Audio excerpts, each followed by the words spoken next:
intro here. This is Between Earth Podcast. My name is Drew Philippoulis. This is Aldo Mendez. Hey guys, Aldo Mendez here.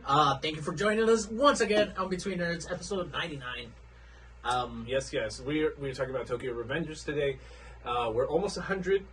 Next week will be episode 100. You guys are listening to this on either Monday or Tuesday. Mm-hmm. So around like July 4th, July 5th, something like that, we'll be at episode 100.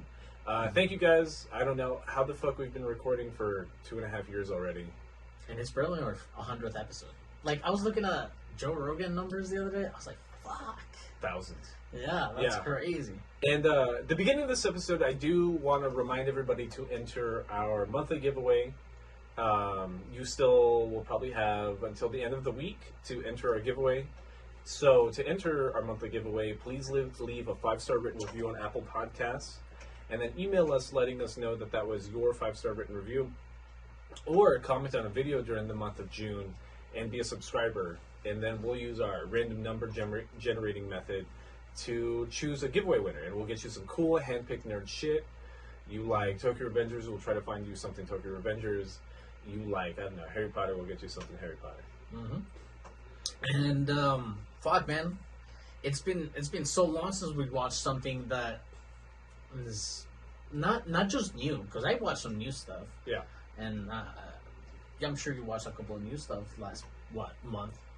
Kind of. I've been watching Shikamaru or Shirogane is not just a cutie or whatever. Oh, yeah, that one's really nice. I'm still watching Spy Family. Mm-hmm. And then I'm still watching Komi Can't Communicate every week. But this is the first time that, like, it feels like I'm watching like a cultural moment almost. It's been a while. It's been like a little while since I've seen something new that I'm like, oh my god, like this is a hit. Like this is it. And you talked about during the week as we were watching, you were like tweeting some stuff like, oh, this shit's just like Erase. Erase is this is a time traveling fucking anime. Yeah. And you know what? Never mind. It is not a time traveling fucking anime. It's about putting friends back together. Of a gang of not hooligans, but like a gang members in Japan who are 12. Right. And 14. So, Tokyo Revengers, the anime adaptation by Light & Films, barely came out last year. It's a Crunchyroll original licensed film, or licensed anime. Season 2 barely got announced, like last week. Mm-hmm. And this is the second successful manga original by mangaka Ken Wakui. Mm-hmm.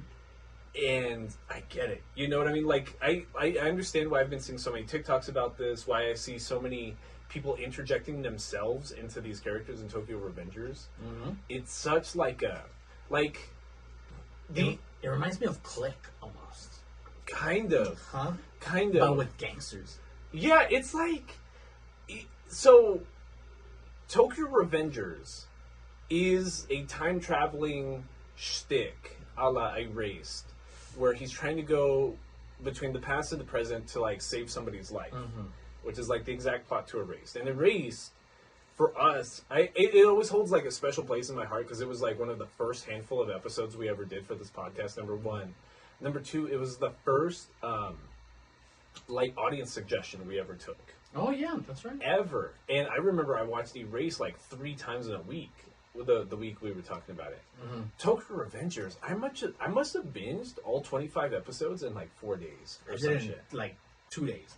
It's ridiculous because like not even sometimes it feels like a chore, like watching stuff for the podcast a little bit. Like not that it's a chore, but like you don't try to like space it out. It's like a job almost. Yeah, absolutely. Which isn't that fun to think, but it's fun to talk about, which is why we do it. Tokyo Revengers. Like once I finished episode 2, I could not put it down. It was just go. And the episodes are storyboarded in such a way that the pacing is good. It always ends on a cliffhanger though. But not only that, that's not its only thing. Like the plot, it is putting us in plot A as it's doing tremendous like character development. So it's giving us like the girl, she dies, she goes back to the past, blah blah blah. Okay, we need to save her, and that's how it starts. But as it's telling you this one plot, It's giving you a shitload of character development, which goes really good to every episode. Because every episode we're meeting, or something's happening to our new character that they kind of put into frame. That's true. That's true. It feels like reading a weekly manga, almost. Yeah. Because it's every episode you're getting a new character, a new background. So, Tokyo Revengers, our protagonist here, is, he... By the way, we have a lot of characters here, and probably, like... We're going to try our best to, like, stay on top of it. 2 throw-offs characters. I could only count 2. Ooh. And the 2 of the members of the middle school crew. Oh, okay. Yeah, like the ones that come up at the end only, and they're like, "Oh, that's him older, and that's him older." I get that. Yeah. But everybody else, like, it's there for a while. Yeah, you learn forever. You learn a lot about these characters because I just think it's cool that it's written about a character that was born like the year before us. Both of us were born in like '93. This character was born in '92. Mm-hmm. We initially meet him in 2017 when he's like, how old were we at the time? Like what, 25? Something like that. 24, 25 years old. He's working a dead end job.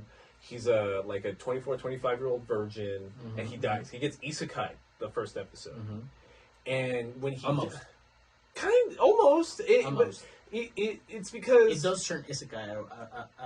That's why it is instantly an erase reference. Yes. You know, because in the first episode you're like, oh, he died and he's gonna go back and then now he's gonna live it out it's like a different methodology though, because in Erased, it's like the main character in Erased had like the special power to see the future almost. And which they never explain in Tokyo Revengers. They don't. They barely even explain it in Erased either, because and that's what's kind of cool, because it's not sci-fi. Correct. It's not a sci-fi story. Like even though Steins said it's cool because they explain it pretty cool. Yeah, and that's explicitly sci-fi. That's like the best sci-fi anime I've ever seen in my life. But Tokyo Revengers, him getting isekai, as opposed to an Erase where the main character has the power to go through time, it's almost like the universe was helping him reset, like, his problems. What could have been, exactly. So he gets pushed onto train tracks the first episode, dies, and gets transported to himself in 2007 when he was in middle school. Correct. Which is... It's an interesting story, but it sounds stupid at first because you're following middle schoolers. But these are like middle school gang members. And I don't know if it was the same for you, but as soon as I bump into something like, and it's more, and I do this when it's with time travel. Yeah. You start thinking of every time travel like theory you think of. Yeah. Like you think about the Back in the Future. You think about Terminator. You think about what are the consequences in Erase, what are the or even how the MCU is treating it, because it branches off and makes a different universe. Correct. Right? So as that's happening, I'm like, okay, Erase.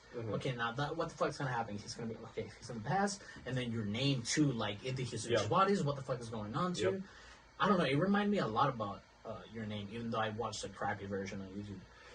I missed her name. Don't get me wrong, but like Tokyo Revengers is cool because it might be one of the first like gang related anime we've ever seen. Like, we see a lot of things that like we'll have like a gang character, or we'll have a subplot about a gang. Well, but one of our favorites was Hinamatsuri.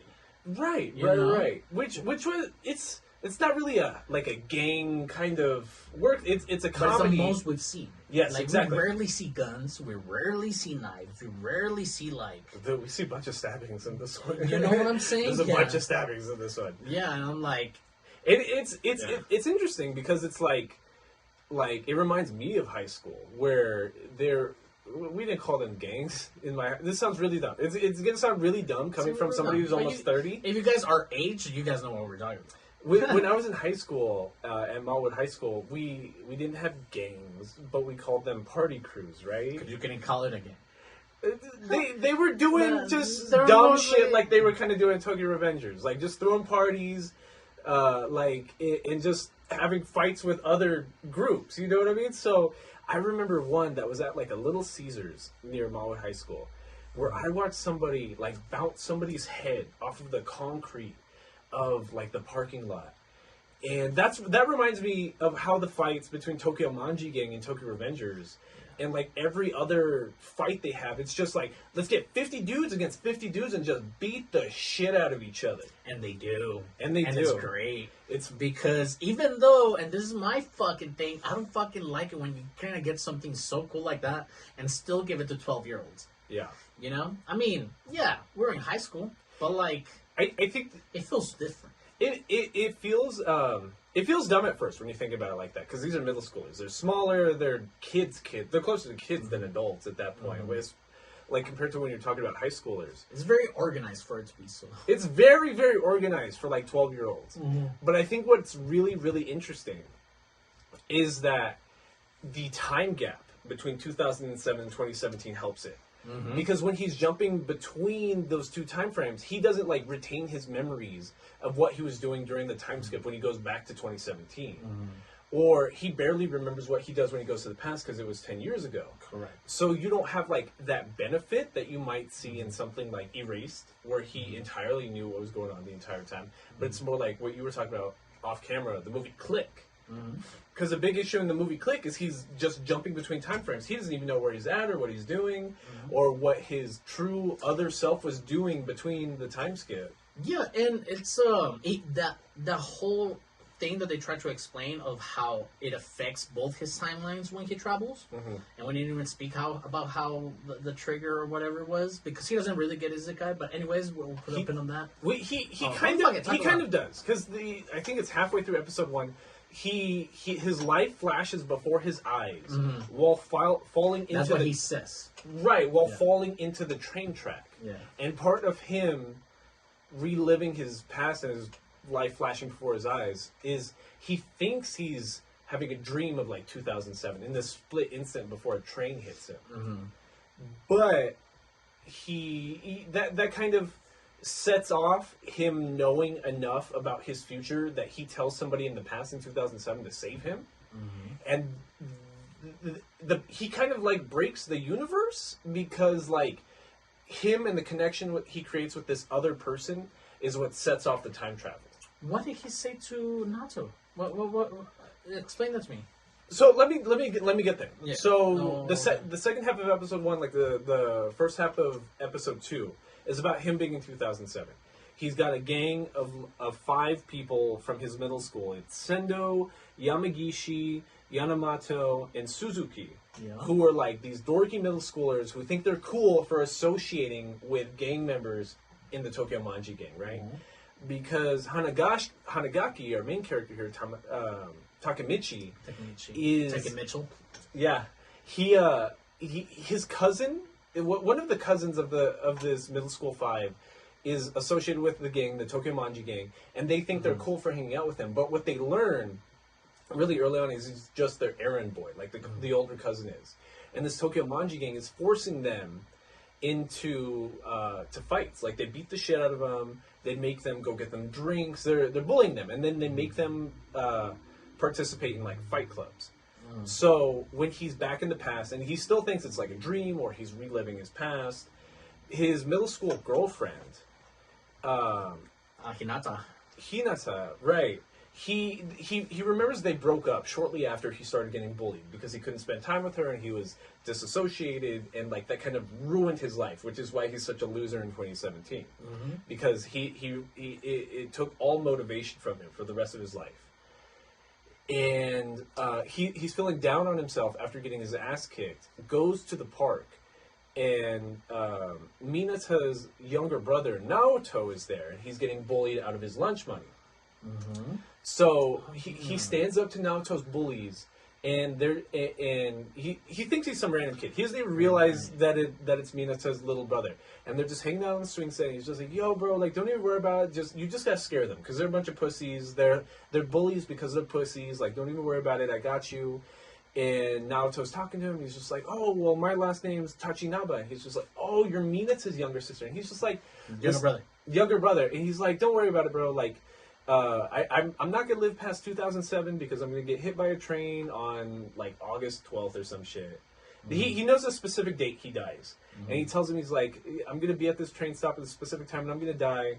I don't know why I'm telling this to, like, a younger kid right now who's, like, 9-10 years old at the time. But I'm just rambling. Don't worry about it, bro. And he just leaves. and and on his way out, he shakes Naoto's hand. Mm-hmm. Him spoiling the future to Naoto is what kind of broke the universe and like created the timeline. So now every time he shakes Naoto's hand, he gets transported between those two time frames. So he touches his hand, gets transported back to 2017. He wakes up in a hospital bed. Same date 12 years ago. Right. In Naoto's office, who became a police officer because he said he wanted he said he wanted to become a police officer because the anime starts in episode 1 where he's on his couch watching TV, watching the news. The main character, Takemichi, and he learns that Mineta died in a train wreck, a bus crash that hit a building that was part of a gang war fight with the Tokyo Manji. Correct, yeah, like fucking let loose fucking a bus or truck or something like that, and they hit like part of the festival. Right. Yeah. So and that's how he learns out his middle school girlfriend died. So that's what he kind of spoils to Naoto is just like, listen, you need to protect your sister in the future because she's gonna die, and that's what makes Naoto become a police officer and he their dad was a police officer. Their dad was a police officer, so he follows in his footsteps.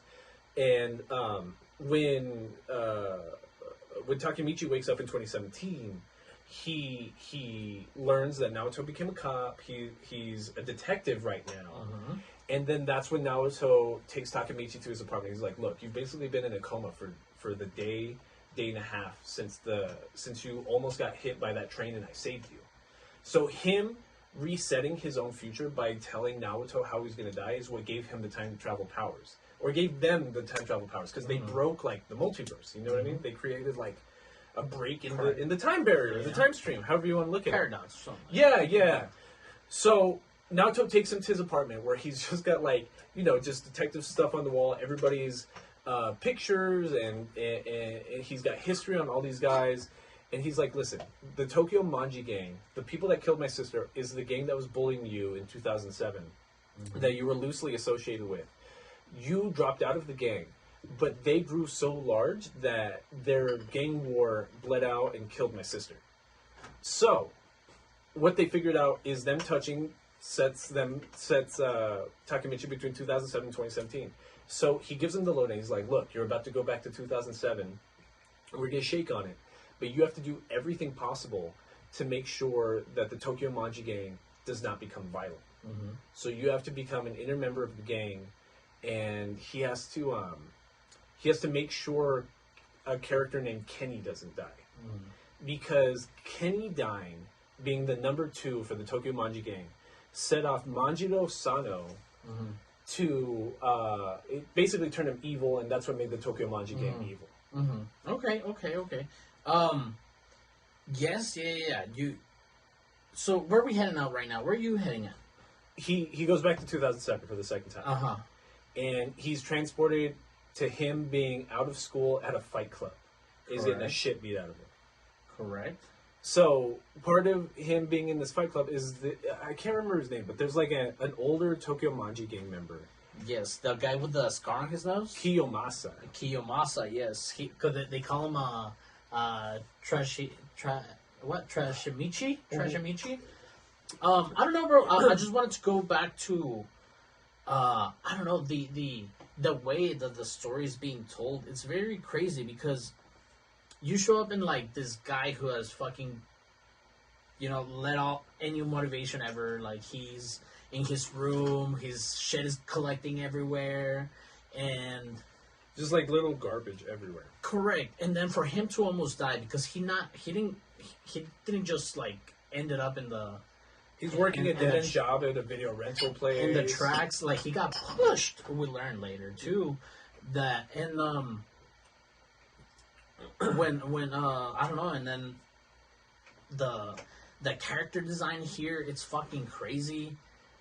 We see more, like, blocky heads, and I want to see more, like, like, those funny moments on Rick and Morty when they, like, dump down the lips? Yeah. And they're making, like... Yeah, and I don't know, it's just a lot of that, and... I don't like the animation style in Tokyo Revengers. That's my least favorite part about watching it. You know what? Remember, like, last week I was telling you, like, character design was kind of cool. Mm-hmm. It is fucking cool, dude. I like it. I like it personally. Like it. It is. I could see people liking the character designs a lot because it's a lot of like over the shoulder trench coat, like black jacket wearing. It's giant big like biker boots. And it reminds me like Bleach and stuff like that. Yes. You know, like people look dope. And even though fucking Trash Michi is fucking like the dorkest animated one, everybody else looks fucking cool, bro. And Ken, fucking the dragon, bro, coolest dude in the fucking anime. Yeah, he's the one I see the most being like modeled after on Twitter and stuff. Mm-hmm. Like it's always people that see themselves in his character design because a character like Draken, who's like, they make him sound like he's 6 feet tall at 13 years old, and that he's able to just beat the shit out of people. It's cool, you know what I mean? It's really, really cool. I just think the animation style looks really, really cheap to me. Like, there's a lot of hand-to-hand, like, just really dumbed-down fighting, right? But, like, every time they throw a punch, it's like they skip a couple frames in animation because they don't have the time or the budget to sit there and really draw out every punch to the point that it looks really, like, clunky, and it takes me out of it every time I see it. I think, for me, it was good enough because the story made it that way. I agree. I love it. Like, it off the bat, if I were to, like, give this a rating, I'd give it, like, an 8 or maybe, like, an 8.5 out of 10, which is, like, really good. And honestly, I wasn't putting apart the animation either, but because of the plot and, like, looking at it, I understand what you're saying about the frames missing and stuff like that, but it's something way better than seeing something like in Dragon Ball Z, just, like... I think it's so different for me because, like, watching something like Demon Slayer, talking about it the week before... Like, and even when stuff like Baki is around too, right? Yeah. Baki, yeah. But like Demon Slayer looks really, really, really, really good. You know what I mean? The anime it's an amazing story. Don't get me wrong, but like the anime is amazingly animated. Amazing. It's gorgeous to look at, bro. Well, you were talking about being a fucking Crunchyroll fucking original, or right. Or so Lighten Films made a bunch of shitty things. They did one of the 2016 Berserk Netflix adaptations. They did the newest shitty Initial D movie adaptations. Like, Lighting Films has a track... Like, it's a lot of nothing I've ever heard about, and, like, the two things I've ever heard about were duds.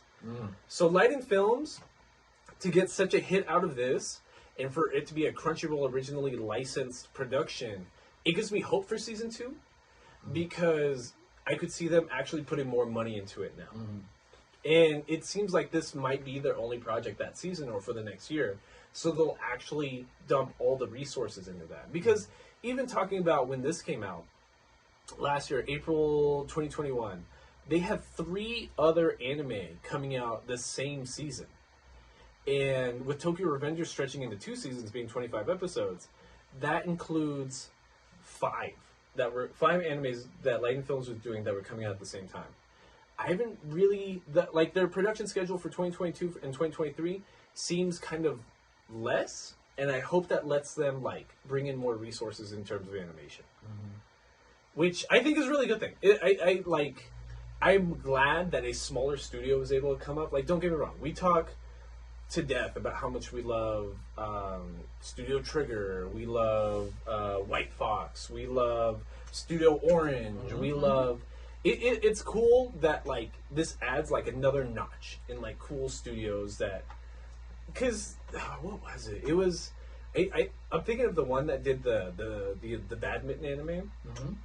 It's clear that they're just mid, no matter what they do.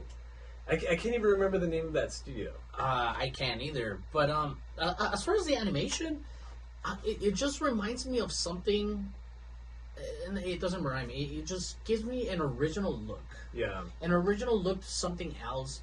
And whether you're missing frames in some of the fights that they're going on, because there's a shitload of fights, but to me... Takemichi gets his ass kicked like every other episode, bro. Maybe every episode. Yeah. Like besides the first one and this last one. Well, the first one gets his ass kicked too. As soon as he goes back to 2007, he gets his ass kicked. And fuck, man. Like the faces, the joke faces are really good. It reminds me of Hinamatsuri as well, because Hinamatsuri had moments like that. I think what would have been interesting is it has some gore. There's some gore in some episodes, but they could have... They have shock factor. Yeah, they do. They use the gore surely as shock because most punches to the face aren't really gory. Even though It's just like bah, bah, bah, bah, like bah. a lot of people getting hit can be really gory in real life. And it remind I don't know what I was doing this morning, but I was on TikTok, literally just looking up literally just looking up Mike Tyson highlights. Mm-hmm. And dog, like there's some clips where he's breaking people's jaws and shit. Like there's one, I don't even know who it was. He hits him like right in the middle of the chin. It looks like he splits his fucking chin open, like just down the middle. Imagine just breaking your teeth. Just oh my god! It like they could have gone more that way. I'm assuming the anime is not as gory in those instances because the manga's not to the point that like. It almost trivializes Takemichi getting his ass kicked and stuff like that because this happens so often. But when you see somebody get stabbed or shot in the leg or shot in the face, you're just like, what the fuck? Like, and besides like the whole, besides the whole time traveling thing, besides the whole their 12 thing, like their shit progresses, shit progresses, very organically. Yeah. Like, I know, like, besides that shit, besides them being 12, like, if this was a real, like, organization, you'd be like, true, bet. I think that's a sense of good writing. And it feels like if you're watching, like, a mobster movie, like Sopranos, it feels like you're watching Peaky Blinders. Yes. I was going to bring up Peaky Blinders. Yeah. Even though I've only watched, like, season 1. I have like 3 episodes left of the final season of Peaky Blinders. I like Peaky Blinders a lot, don't get me wrong. But part of Peaky Blinders is just showing how good the actors are. Like, that's a big part of Peaky Blinders, is to win fucking Emmys and shit. And again, we're, like, there's a new character, like, delivery, like, every episode. And with that, like, they don't feel rushed, they don't feel unnecessary, they don't feel, I don't know, it's really good. I can't stress it enough that it's really good character development. No, it's natural because, like, even talking about Demon Slayer, like how we were talking about last week, how the call to adventure is every arc, right? It's not exactly natural, but that's the beauty of Demon Slayer because it feels like a really proper fantasy story. It's like watching Harry Potter or some shit. There's a clear beginning and end to every arc. Tokyo Revengers, unless they tell you that, like, oh, this is the Bloody Halloween, oh, this is the Ruthless Christmas or whatever the fuck the season's gonna be called, like, you wouldn't know because they're just doing shit. And yeah, and that's what my point was when I was like, oh no, this is not a time traveling anime. Just like saying it's almost like a period piece of 2007. Just like saying. Like Demon Slayer is not a monster beatdown. Yes. Just like saying, like, fucking whatever other thing. Yeah. I fucking forgot it. But anyways, it's not. When I said like, when I was in episode 18 and shit like that, I was like, wow, this is really like the time traveling doesn't matter. Mm-hmm. You know what I'm saying?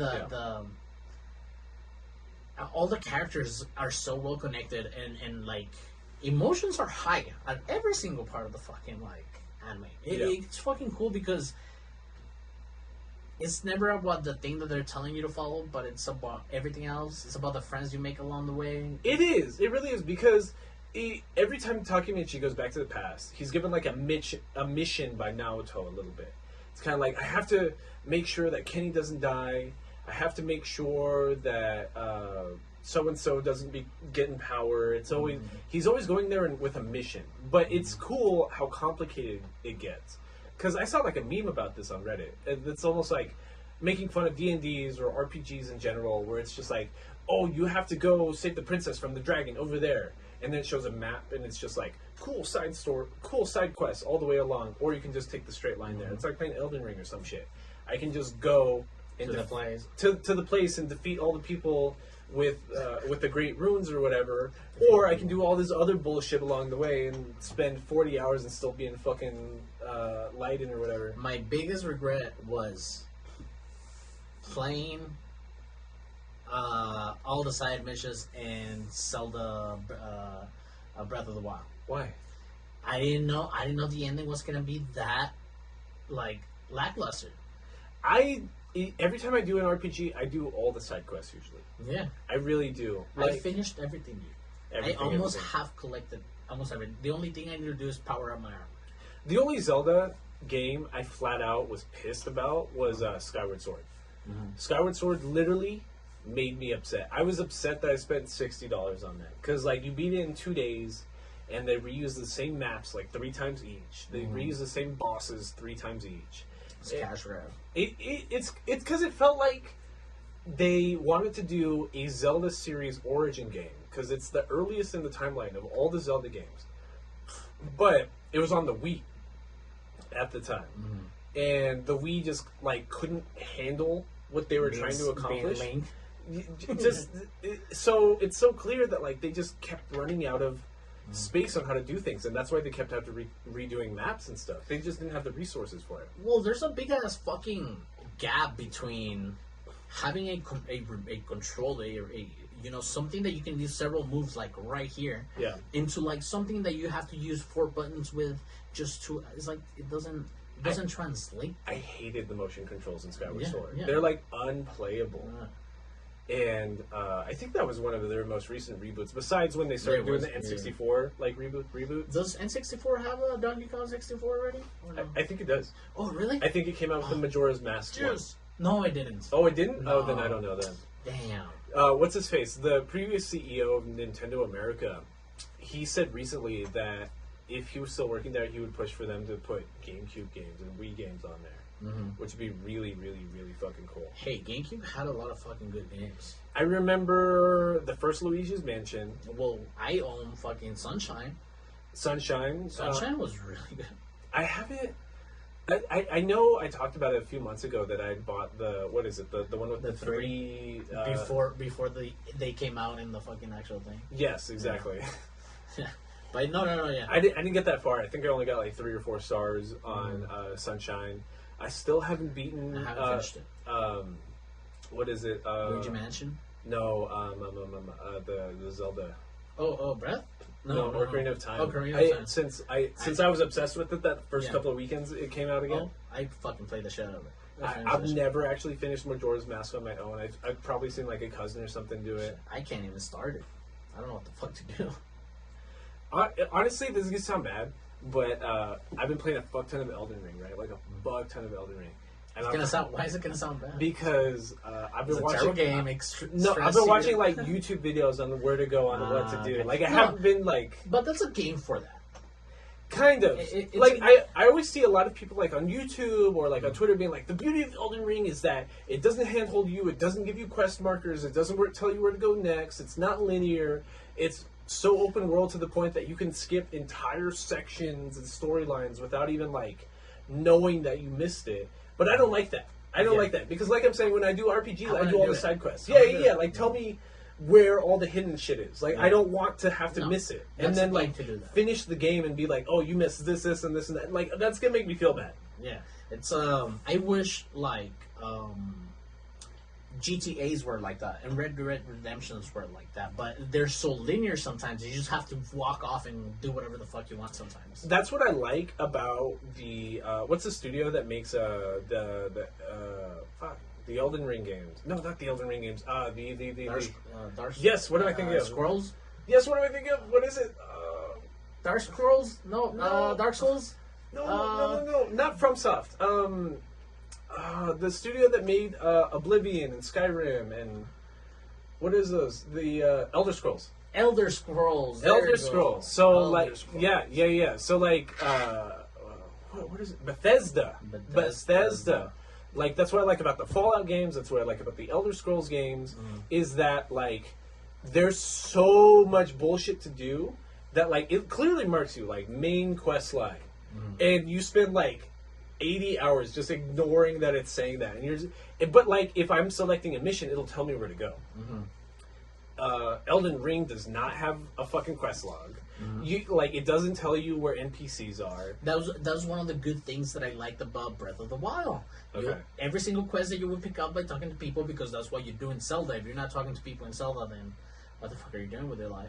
But like every time they'll give you a quest, in your quest log, it'll be like, oh, there's a quest. Do you want to go there? Just select it, and then you'll track them. But that's what frustrates me about Elden Ring. It Like, it's not giving that. me a fucking quest line. Exactly. Like, I'm so fucking pressed. Like, like I'm doing the Ronnie the Witch fucking quest line, and I don't know, like, where I'm going, what I'm doing. Like, you wouldn't know unless you're watching this show. And I think that's why people like the Elden Ring series, because you always see the people that, like, really, really tried to beat it the first week, which, like, I don't know how you have the time for that. They're on Reddit. They're on, like, YouTube. They're actively on, like, Discord, like, talking with other people, like, oh, did you go here? Oh, did you find this equipment here? Oh, did you find this item here? And just like, fuck, I missed that. Like, they were discovering it together, which is, I get, would be the fun. But I have a fucking life and have a full-time job. Like, I can't be on fucking Discord all day, talking with people trying to figure out what the fuck I'm doing. Yeah, absolutely. And that's how Tokyo Rangers feels. It feels like a side quest fest at some point. Which is cool. Yeah. Because, like, he goes in there with a mission. I have to protect Kenny from dying. But to do that, he needs to do another thing. Right. Yeah. So, oh, God, it's so dope. Fuck. Yeah, it's so dope, dude. That was a long tangent. Yeah, hey, buddy, we fucking segue back, because that's exactly how Tokyo Rangers is. And then you said he needs to get into... He needs to... He needs to get closer to... He saves that kid from dying in the Fight Club thing, right? Or did we talk about that already? No, not yet. So we're about in episode 3. Kiyomasa is running the Fight Club. Correct. And they're all betting. It looks like the Warriors. It's crazy. Right. And Takemichi's getting his ass kicked, right? Because this version of Takemichi hasn't been reliving the past, like, 3-4 days that he was in 2017 talking to Naoto. And he doesn't realize what he should be doing and kind of gets his ass kicked. He gets ass kicked again by Kiyomasa for, like, trying to stand up to him and be like, dog, this shit isn't fair. I shouldn't be doing this. This fool busts out a bat and, like, starts beating the shit out of him. Hardcore, too. Hardcore. To the point that I think that's the first time he might meet Draken. Who's the number 2 for the Tokyo Manji gang, who's the person that Naoto told him dies August 3rd. The one with the bat was the before he went back with the help of Naoto. Because once he gets back, no, wait, never mind. That was the next day. He was still in the past. Yeah, that was the next day. So when he jumps in before he even fights anybody. He was like, hey, I call out this fucker for being so-called a king. Yeah. And then he's like, what are you talking about, you fucking trash Mishi? And then he starts beating the shit out of him. Yeah. And then that's when Draken and Mikey show up. Right. So that's the first time, like, us as an audience, we've spent, like, an episode or 2 hearing about Draken and Mikey. Mikey is the head of the Tokyo Manji gang. Because he has to avoid the conflict. Right. And what they see is that Kiyomasa had basically, using their gang's name, had made that Fight Club, which they were super pissed about, beat the shit out of him, kicked him out of the gang. And that's when Mikey decides that Takemichi is, like, his new best friend. And this dude's kind of manic, you know what I mean? Like, everyone's afraid of him because he's this giant gang leader of, like, 150 people or so. Well, again, this is the first time we're both watching this. And as we're watching this, I'm sure you were feeling the same boat. Like, you get this back PTSD and you're like, is this a Griffith Berserk? That story? I was thinking a lot about Berserk, actually. I was thinking a lot about... So Berserk came out with a chapter this week, which was, like, gorgeous. Like, it's so amazing that even with... shout out to Miura. Even with his death, it's cool that, like, he had so many manuscripts and he had a talented mangaka that could pick up after him, that it seems like we're going to get brainstorm maps kind of things. Yeah.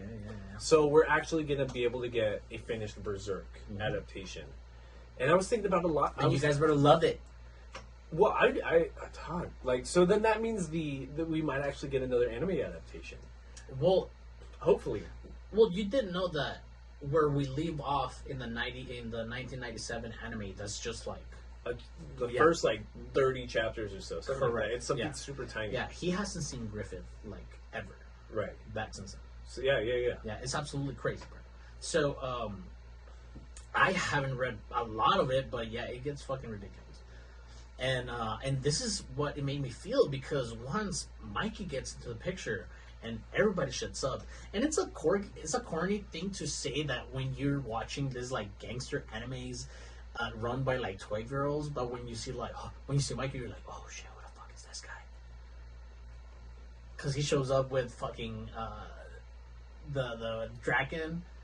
Yeah. And that's where they kick the shit out of, which is very important. The dragon beats the shit out of Kiyomasa. Kiyomasa, yeah. He's like, what the fuck? You should bow to your fucking commander. Okay, here, fill me in on something. So I'm reading like this episode synopsis, right? So we're talking about episode 3. We're talking about Kiyomasa when he meets Mikey and all that stuff. How does he go back to the present right there? He reunites with Hinata. Okay. And then they see the fireworks. And then they decide to go to the rooftop. But Naoto's there and he accidentally touches Naoto's hand. So and again, I want to give a shout out to the animation and the writing too, because they also don't wait on they don't hesitate to tell you how stupid this guy is. Like, yeah. Like Hinata will tell him all the time, "You're kind of stupid." But like, I think what's cool about Hinata's writing is she recognizes, because she loves him. You know what I mean? Mm-hmm. She recognizes when he is his adult self in his kid body, or when he's just regular old dumbass 12-year-old Takemichi. Correct, and that's really good writing too, man. Like whenever he's his adult self, she's like, "You're your more mature self today." I can see that. Exactly. Hearing Hinata, and he hasn't even said anything. Like, he'll snap into whatever they were doing, and he's like, sometimes you're a little bit more mature than other times. Yeah. Blah, blah, blah, this and that. And it's so good to see, because at some point you're like, fuck, I hate the anime, because it has you questioning, like, oh, so they're not going to be anything at the end. Oh, they're not going to blah, blah, blah. And I don't know, it just felt like, and again, it got me stuck in Berserk, because I'm in Berserk. On Erased. Okay. Like, he doesn't end up with a girl. Yes. You know what I'm saying? So you're like, in the back of your head, you're like... But the ending Erased is so shit. Bad. It's so shit. Yeah. Like, anyway, so he accidentally gets transported back to the present. It's been like a day or two. And he's with Naoto. And what he learns is that one of his middle school friends, Sendo... I'm sorry. We didn't even say how he went back. Oh, They went up to the roof and to watch fireworks. And then Takemichi, right? Takemichi. Yeah. Takemichi was getting, he was getting flustered. So he's on the roof and they're watching the fireworks. Correct. Yes. And he's like, oh, I'm gonna do it. He thinks he's gonna like touch and grab Hinata's hand, but he ends up touching. He touches a hand. He's like, "Oh, I've never touched a girl's hand before. This is so cool." It's like, "Oh, it's so warm." It's so warm. And then he looks to its right, and it's Hina's younger brother Naoto. He's like, "Naoto!" And then gets transported back to 2017. You watched the dub. I didn't know there was a dub. I watched the sub. The sub is hilarious because Naoto, as a little kid, he looks at him. He's like, "Domo." Hi, because he just grabbed his hand and then he goes back to the future or to the present. I'm sorry.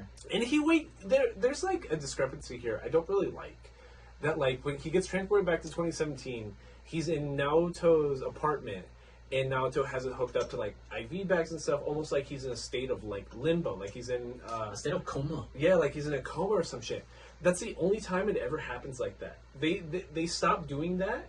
Every other time he comes back after that point. Every other time he comes back, he continues with his mundane. Yeah, it's like he's functioning outside of like his consciousness being there, like Click, like which was like the exact like issue in Click. Mm-hmm. So then, if 4 or 5 days go by in the present time, he's actually doing shit and going to work. Autopilot, I think Click called it. Yeah, on autopilot for like those 4 or 5 days. So. It's clear that like it's a manga being written week to week. I'm sure like it's subject to change a little bit. It's funny when you catch it because we give JoJo's a lot of leeway and stuff like that. That like from week to week, it's clear that Araki just Nonsense. changes the plot Yeah. to the point that like JoJo's is just bullshit. Mm-hmm. And it's funny when a work like Tokyo Revengers that is taking itself really seriously, that is written really well, that you see like where it starts and how it kind of moves away from problematic rules it made for itself in the beginning. Because for a while, they were treating it like that whenever he moved from the past to the present as well. Because in the present, when he went back a week later, I think Hinata was like, "Hey, you've been really cold lately."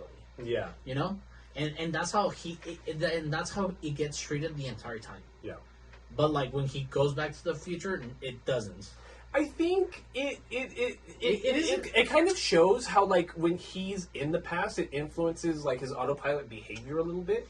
Because you're right, when he goes back that first time, before he goes back this other time on accident that we're talking about, you're right. That piece of dialogue comes from Hinata. That's just like, it's clear that he's just a middle school fuck ass, which is probably why she broke up with him, and he's just annoying and a loser. And now that I think of it, you know what changes? What? Because the first time he didn't say goodbye. He touched Naoto's hand on accident, but every single time after that, he makes sure he said bye to her before leaving. Yeah, he's like influencing his own actions for his own autopilot a little bit. Correct. Yeah, that's how I interpreted it. No, absolutely. Yeah. So I'm just pointing it out that now that we're talking about it, yeah, it makes sense. It's like sad a little bit because like I was a middle school boy at one point. I was a fucking asshole little fuck ass too. Like, don't get me wrong. Like I'm sure I was a terrible person. I'm a terrible person to a lot of people now. Like I'm sure that like I was a little fucking awful 12-year-old. Honestly, what I think about a lot is like I almost feel bad for like my parents sometimes. Like, don't get me wrong, we're very different people as adults, but as adults we can come to that conclusion and be like, we're just very different people, but I love them to death. Yes. It's harder as a family to like come to that conclusion when one of the people in this argument's like 12 years old, because they're not an adult, and like your parents still think they can influence who you're gonna be by the time you're like an adult, and people are the people they're going to be at around this time. You know what I mean? Like, not a whole lot changes. Your frontal lobe is fully developed. That's not even true until like 23, isn't it? Yeah, 25. 25. Yeah. So, whatever. Like, I just feel like I could have been a lot better to my parents than Takemichi can be a much better person to everyone around him at the same point in time. And talking about parents, what are best parents than no parents than bad parents, right? Because there's no parents in this fucking anime. There aren't. There really aren't. Like, Takemichi, we never see his fucking parents. We see Hinata's mom once. Once? Yeah. Well, no. Honestly, she kind of has a big role in the middle of the season a little bit. And that's what I'm saying. She's really important. Yeah. But yeah, we really don't see a whole lot of them. Yeah, I'd rather have no parents than bad parents. Fuck that. So right here, when Takemichi goes back to 2017 or 2015. 2015. It's 2015. He's going back. I keep saying 2017. This is where Naoto kind of has even more information, and he's just like, your middle school friend Sendo, Atsushi. He became an active member of the Tokyo Manji gang, and you were really close with him in middle school. We should go see him, so that he to try to find.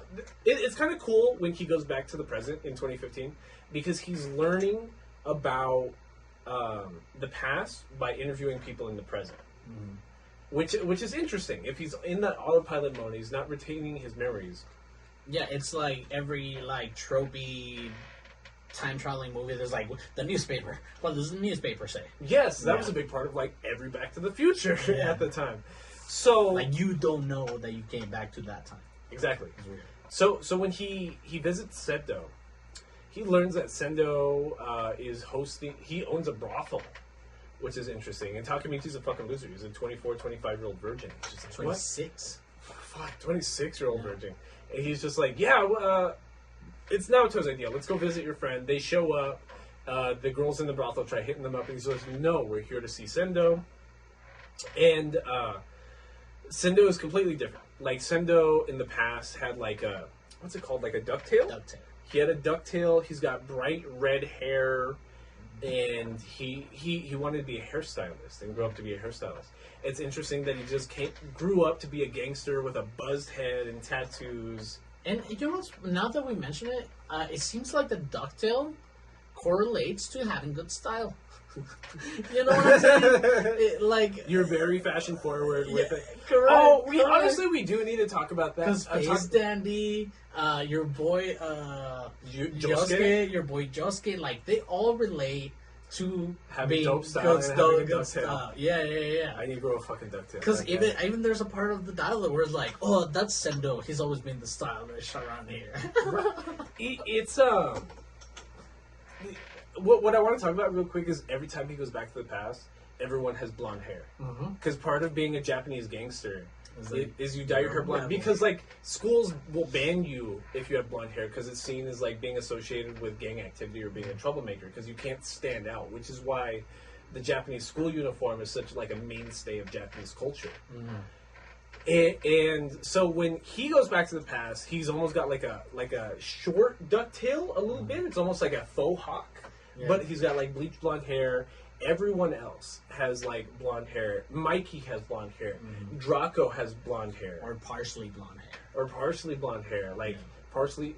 There's a lot of people with blonde highlights in this shit. Like blonde tips. Like, and it's crazy. Side tangent. I think it's the new president of El Salvador or like the new quote unquote DA of El Salvador. Oh, okay. They put a 40-year prison sentence to gang membership, like to gang association. That's like the shit the Philippines has been doing. Yeah, it's like fuck all you guys, or you guys are going to prison. The Philippines under Maduro for like 8 years was doing a bunch of fuck ass shit like that. They would call almost anything gang activity. If you were caught smoking weed, that's gang activity. They'd beat the shit out of you and put you in prison. It's crazy, like the extremes they'll go to. I don't know. Fascism kind of corrupts all. I don't know. In El Salvador, I know what you're speaking about all this dumb shit. But in El Salvador, you do have the Surtres, the fucking Mara Salvatrucha gang, which is like the most fucking Mexican mafia in every prison in the United States. And so, like, they're like, you know what? We're not gonna be around. They're trying to get the country back. Yeah, it's crazy. From all this gang activity. Aside from what is going on in the Philippines is like totally a complete ass. But see, we've had discussions before about like Japanese gang culture and how it pertains to like everyday like Japanese life. In a lot of these anime, which don't get me wrong, anime is not real life. I understand that, but like if wait, it's some of these interpretations that are supposed to be interpretations of real life. They treat gang culture and Yakuza culture in Japan as being like just a reality that everyone kind of lives with, and that I don't understand. Like that would be like fucking Al Capone in 2022 just working out in the open and not having to work underground or some shit. And he works for like the Congress. Yes, that becomes a big part of Peaky Blinders when Thomas Shelby he becomes a member of British Parliament.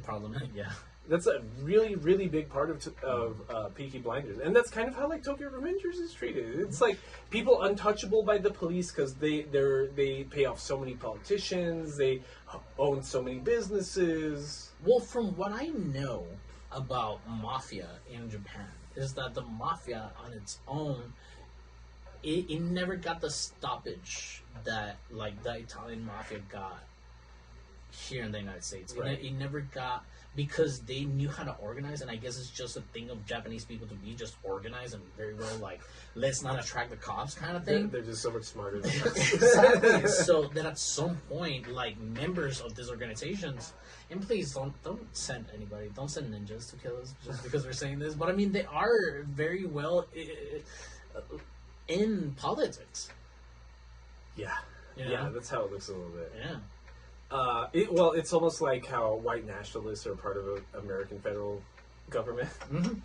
It's exactly like that. Exactly. Anyways, I just want to bring up that a lot of people are blonde in the past, but not in 2015. And I think that's an interesting point because when he meets up with Sendo here, everybody left their blonde hair behind. Right, they grew up a little bit. But the thing about Sendo is he's got like a buzzed head, like 2 full sleeves on, and like when they show up to the brothel, he pulls Takemichi to the side. He's like, "Yo, can I talk to you outside of your friend?" And I'm sorry, go ahead. No, go for it. And talking about the tone of this anime, something that we haven't seen a lot. Like we talked about Weathering with You, seeing a gun in an anime, seeing violence, seeing gang activity, seeing corruption in something like from this industry. It's weird to look at. Right. And then to see, and this is almost like the first time that it comes at you at the screen. It's the tattooed sleeves on Sendo. Everyone's got tattoos in Tokyo. But there's yeah, people but with neck but tattoos. yeah. There's people with skull tattoos. But now, like, in the level that Sendo was in the present, like, he had completely, like, designed full sleeves, stuff like that, which is something very crazy in Japan. Like, we know that like in you Japan, you can't be public with your tattoos like you are in American culture because like it's almost exclusively a part of gang culture in Japan.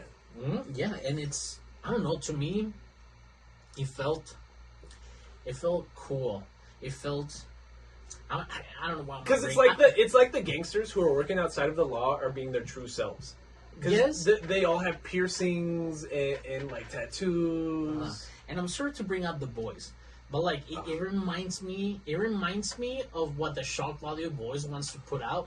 But like seeing this in anime, it's almost the same thing. Yeah. But I don't like the boys. You know what I'm saying? Like it's just shock factor, whatever. Anyways. So you're right. So Sendo pulls him to the side. They go to the roof. They're talking. He's just like, "Hey, why'd you bring this cop to my brothel? What's going on, bro? I haven't seen you in like 12 years. Tell me what's going on." Yeah, he plays with him. Bro, how you been? Why'd you bring a cop? You're fucking. And the thing about Sendo is it reminds me of like people that were, just like highly inebriated. People get like kind of manic and paranoid. He looks sickly. Right. Like he's got like sunken eyes and he looks skinny and they draw him with like long arms and he doesn't look well and he kind of just starts ranting on the roof and like rambling and be like, haha, isn't this crazy that like Mikey went crazy after Draken died and now you're out here asking for information on how that happened even though you were there, ha ha ha. Isn't that interesting? And you almost think he's like gonna pull a gun and just like suicide pack them both on the roof or some shit. And not only that, but Sendu knows. Yeah. Sendu knows, like, what have you been doing? Yeah. That has gotten you here. It's like, why are you asking me these questions? Like, are you a time traveler or some shit? Yeah. And then at that moment, it grabbed me. It took me out for a second. Because he says that. He says, like, are you a time traveler? And now you're like, what kind of anime am I watching? Yeah. Like, oh my god, oh fuck. And then he proceeds to jump off the roof. Right. Like, he's just like, I've been doing such terrible things. Like, Tokyo Manji Gang's gone to shit. I'm scared. I can't stand up to anybody. And a name he brings up right here is Teta. Kisaki. Teta Kisaki? Kiss my teta? Tit Kisaki. Tit Kisaki. So, his name is Kisaki. Like, basically the main villain from here on out, after Sendo jumps off the roof, becomes Kisaki. Because he's named by Sendo in the present time as being, like, the reason that the Tokyo Manji Gang went to shit. And a lot of the bad things... Like I think this is where Sendo confesses that he's the one that pushed him onto the train platform, and it was an order by Kisaki to do that.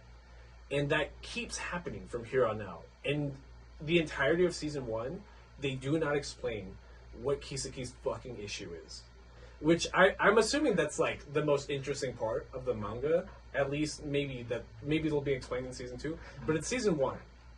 It's just us as an audience trying to interpret Kisaki's fucking issue with Takemichi. Well, I'll bring up a point later on when we get to the finale of this anime, but the story seems like, to me at least, it seems like the time traveling got caught up to the present. I don't see him going back for any That's not true. That can't be true because true? season 2 advertisements are him in the past, Oh, okay. like doing Christmas stuff. Oh, okay. Well, I'll talk about more right now. So, anyway, so he jumps off the roof. Takemichi loses his shit. He's just like, oh my fucking god, somebody just fucking killed themselves in front of me. What the fuck is going on? And like, he finds Naoto. He's like, let's get the fuck out of here. And Naoto's a cop, right? Mm-hmm. So he talks to the cops when the cops show up, and they're like, yo, what's up with this fucking body that jumped off the roof? Mm-hmm. And Naoto, he's a cop. He's talking to them. He's just like, whatever. And you see Takemichi just freaking out. He's just like, why did this happen? Not only is Hinata dead, but now I have killed Sendo. Yeah, I killed my middle school best friend. And Sendo keeps saying that Draken's death was the turning point for the organization. Mm. So it's right there outside in the rain while the cops are dealing with Sendo's corpse that he grabs Naoto's hand. He's like, I know what I gotta do, bro. I gotta go back in the past and I have to stop Draken from dying August 3rd. Mm-hmm. That's it. I understand the issue. Again, Draken, one of the best characters. I think that's my favorite character. I like Draken. Draken is Mikey's best boy. You know. Yes, Mikey and Draken are in love with each other. He's bigger than like everyone else in the organization. He's like kind of shown as being the best fighter, but his character design is dope because not only is he wearing the Tokyo Manji Gang uniform a lot of the time, which is like a black military jacket that they like tuck into black like duffel pants, like Dickies almost. They look like Dickies. It reminds me of like Cholos, like a little bit. No, it looks fucking awesome. But then they tuck the pants into like big ass military biker boots almost. So, and that, like, imagine a dude like that beating the shit out of you wearing that uniform. And like Mikey's character design is like he has the blonde hair, but he just has a literal mohawk. It's a braided mohawk with like a little piece of like bang like sticking out, but like the sides of his head are shaved with that tattoo, and he has a dragon tattoo over the left side of his skull. And this kid's 13, you know what I mean? Like, which he got like at 11. Yeah. And he grew up in a brothel, dog. And then he's like, dude, his bringing up is fucking awesome, dude. He lived